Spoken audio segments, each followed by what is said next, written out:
Hier in Petra in Jordanië is die pragtige klooster Adeer. Volgens oorlewering is Miriam hier begrawe en ek lees vir ons uit Eksodus 15 vers 20 tot 21. Toe het Miriam die profetes, die suster van Aaron, 'n tamboerijn in haar hand geneem en al die vroue het agter haar uitgegaan, met tamboerijne en ruimdanse. En Miriam het vir hulle geantwoord, sing tot eer van die Here, want hy is hoog verhewe. Die perd en sy ruiter het hy in die see gestort. Om tot hier by Adeer te kom is 'n baie lang en steil trappad wat gestap moet word, met die allermooiste natuurskoon, hierdie eeuoue rotswande en werklike asemrowende argitektuur. En dit herinner ons aan die geskiedenis wat hier afgespeel het.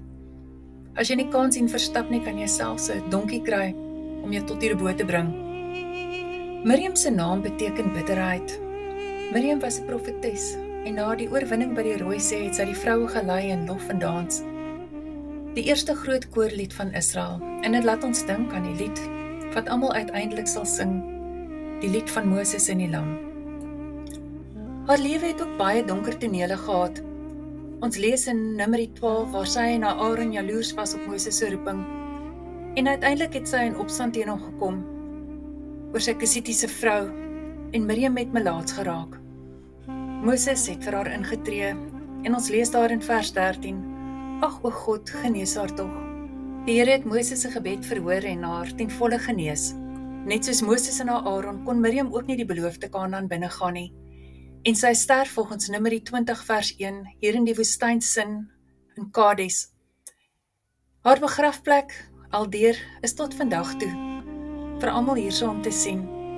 En nie ver van haar nie is Aaron ook begrawe op die berg Hor. Moses sou later van berg Nebo af die beloofde land sien, maar hy sou ook nie ingaan nie. Adeer herinner ons aan hierdie 3 leiers. Hulle het die volk Israel tot by die grens van Kanaan gebring, maar hulle kon self nooit ingaan nie. Mag ek en jy vandag lewe, nie om herinner te word deur mense en dit wat ons groot gedoen het op hierdie aarde nie, maar om wel die hemelse Kanaan te kan binnegaan.